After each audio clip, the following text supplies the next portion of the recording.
मेरे वालिद एक मेरी वजह से किसी ऐसी जगह पे मुझे उन्हें देखने का मौका मिला कि मुझे लगा कि नहीं, यहाँ पे नहीं मेरे लिए खड़ा होना चाहिए था। मतलब कि मेरा ही मसला था और वो मेरे लिए वहाँ पे आए थे, तो मुझे लगा कि इन्हें यहाँ पे इस हालत में नहीं खड़ा होना चाहिए था। तो मैं जो आपकी बात समझ पाया कि कोई भी वजह ऐसी हुई जिसकी वजह से आपको लगा कि आपके वालिद किसी मुश्किल में आए या मेरे शायद पीछे आए, मुझे उस मतलब मुश्किल उनको से तकलीफ निकालने हुई, के ज़हमत लिए हुई, मुझे लगा कि मेरे वालिद को मेरी वजह से अगर यहाँ पे आना ज़हमत पड़ा हुई, तो ये नहीं आना चाहिए था। शर्मिंदगी हुई, मुझे बहुत ज़्यादा शर्मिंदगी हुई। और मैं ख्याल है कि वहाँ से अच्छा शाह जी, जब आपकी ज़िंदगी में ऐसा मौका आता है तब आपको वालिदैन की इज्जत और मोहब्बत का वो अंदाज़ा होता है। मतलब कि मुझे अपने वालिद से सबसे ज़्यादा मोहब्बत उस वक्त हुई जब वो मुझे पीट रहे थे।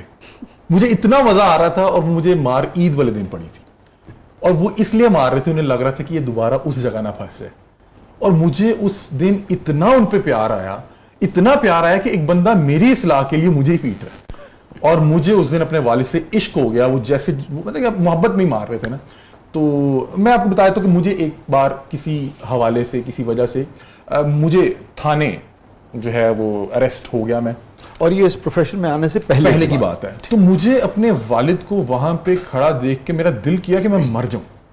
और हालांकि मेरा कोई कसूर, मेरा कुछ भी नहीं था। मैं कुछ आप सोहबत कह लें, आप मुजरिम नहीं थे। मैं मुजरिम नहीं था। कुछ सोहबत ऐसी थी, उसकी वजह से मुझे कुछ थाने में रुकना पड़ा, या मैं मेरे हवालात में। तो मुझे मेरे वालिद जब पीछे आए तो मुझे इतनी शर्म आई, मुझे लगे कि मेरे लिए शायद मरना आसान था कि मेरे वालिद को मेरे पीछे मुझे छुड़वाने आना पड़ा। और दूसरा ये हुआ कि ईद के रोज़ मेरा मोबाइल ऑफ हो गया और मेरे वालिद का मेरे से रब्ता नहीं हो पा रहा था। उन्होंने मुझे कोई 5, 7, 10 कॉल्स की, मुझे नहीं पता लगा। और जब मैं उठाने लगा तो फ़ोन बंद हो गया। तो मैंने कहा ईद का दिन है, ये उस वाक़े के कुछ 6, 7, 8 माह बाद की बात थी। तो मुझे 1, 1:30 बजे याद आया कि मैं कहा अबू जी, वो मैं बस अबू जी ने वो जो भी रवायती प्यार भरे अल्फाज, और मैंने वहाँ से दौड़ लगाई और मैं घर गया। अबू जी ने मुझे सुथरा करके मारा।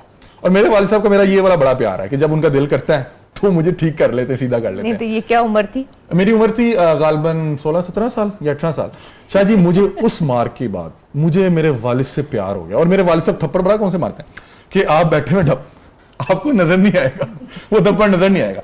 और मुझे सबसे अच्छा अपने वालिद का जो सबसे अच्छी चीज़ लगी कि जिस टाइम मैं उस मुश्किल वक्त से था, या मैं जब वहाँ से वापस आया, वो मुझे लेके आए, तो मुझे लगा कि इस वक्त मुझे घर जाके मार पड़ेगी। मुझे नहीं पड़ी, उस दिन नहीं पड़ी। और मेरे अंदर एक रिग्रेट था, यार मेरे वालिद ने मुझे पूछा ही नहीं, मुझे मारा ही नहीं।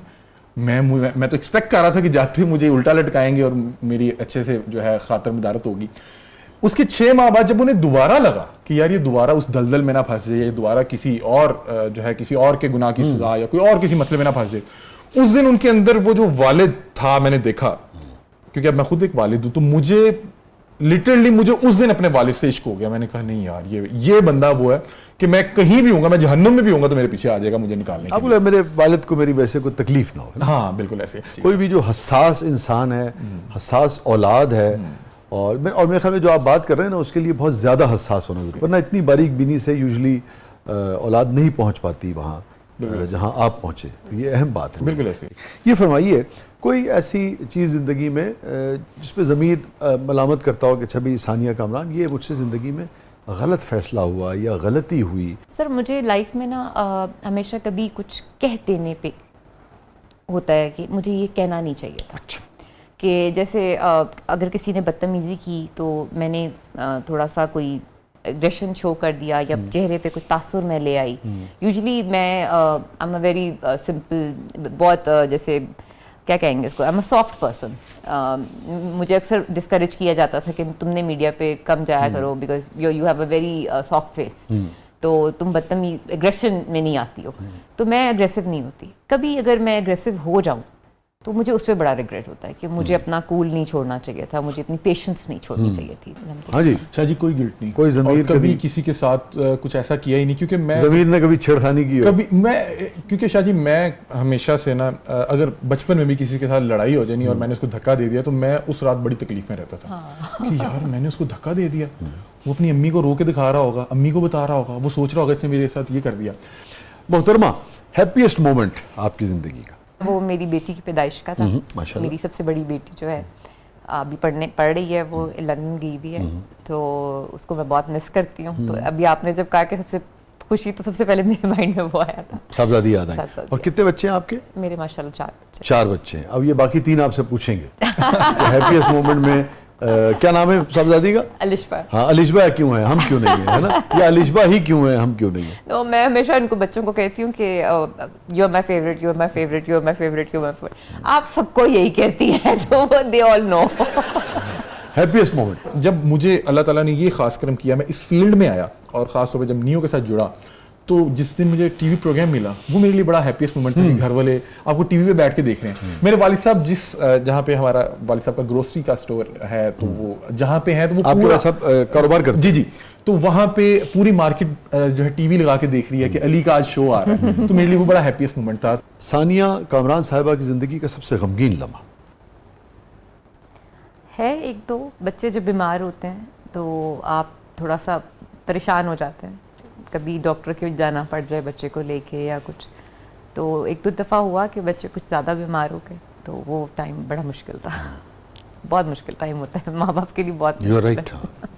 आपकी ज़िंदगी का सबसे गमगीन? शाह जी, मैंने कुछ अर्सा पहले अपने चाचू की जुदाई जो है वो हमारे बड़ा करीब है, हम लोग जॉइंट फैमिली टाइप ही रहते हैं, और मेरे चाचू अभी यंग थे, मेरे ख्याल 35 या 38 साल उम्र थी, और मैं एक्सपेक्ट नहीं कर रहा था कि वो इतनी जल्दी हमें छोड़ के चले जाएंगे। अच्छा, बहुत से लोग जो हैं, बहुत से अजीज़ गए, मतलब कि मेरे दादा का इंतकाल हुआ तो पता था कि वो एक ज़िंदगी गुजार चुके हैं और अब मतलब कि कुल्लु नफ्सिन ज़ायक़तुल मौत। चाचू का ये नहीं था, और मेरी उनसे मुलाकात हुई 2 या 3 दिन पहले। अब वो मुलाकात हुई तो वो मुझसे ना पूछ रहे हैं मेरे इस हवाले से कि यार तू फलाने नू की पूछा, उन्होंने इस तरह कहना सी। उन दिनों में मैंने ना शहबाज शरीफ साहब के साथ कुछ इंटरेक्शन का मौका मिला, और मैंने कुछ ऐसे सवाल किए, वो बड़े जो है ना वो हार्ड कोर क्वेश्चन हुए सवाल। हाँ, और वो कट गए क्योंकि वहाँ पे सिर्फ पीटीवी का कैमरा मौजूद था, और मैं उन्हें बता रहा हूँ और वो मेरे पे बड़ा फख्र करें, वेरी गुड, इस तरह है, इबादत है। अच्छा, मुझे नहीं पता था कि उनसे आखिरी मुलाकात है, और वो यंग भी थे, और मुझे नहीं पता था कि वो इतने बीमारी। अच्छा, मुझे नहीं पता, यानी कि कुछ मेडिकल इश्यूज चल रहे थे, लेकिन मुझे ये नहीं पता था कि ये इतने ज्यादा बीमार हैं, और वो कह रहे हैं कि बस इंशाल्लाह 2-3 दिन से ठीक हो जाएंगे तो फिर गलबात करांगे। अब मैं पंजाब असम्बली में कोई मेरा ख्याल गालबन मौजूद था, और इनका कुछ सेशन चल रहा था, और गालबन कोई या तो डिज़ोल्व होने वाली थी या कुछ इस तरह से मामला था, कोई इंपॉर्टेंट डे था और बहुत सर्दी का दिन था। मुझे अचानक कॉल आई, वहाँ पे जैमर्स भी लगे हुए थे, मैं थोड़ा आगे पीछे हुआ, कॉल आई तो मुझे मेरे कज़न ने बताया कि यार चाचू इरफान जो है इंतकाल कर गए। तो मुझे एक सेकंड के लिए लगा कि ये क्या हो गया, मतलब कि फौरी तौर पे मुझे ये आया कि यार अब इस बंदे से दोबारा मुलाकात नहीं है, यार अभी मैंने उससे ये बात करनी थी, यार अभी तो मैंने उसको ये बताया ही नहीं, अभी तो उन्होंने मुझसे ये सवाल पूछा हुआ था और मैंने उनको बताया ही नहीं, और अब दोबारा इससे मुलाकात नहीं होनी। और वो क्या शेर है कि उस दिन ईद मुबारक हो सी जिस दिन फिर मिलांगे, और यार हवाले रब दे, बिल्कुल ऐसी है, मेले 4 दिन दे, उस दिन ईद मुबारक हो सी जिस दिन फिर मिलांगे। और अब मैं अभी ये खबर आई है और मेरे वो चल रहा है कि अब इस बंदे से दोबारा मुलाकात मुमकिन नहीं है,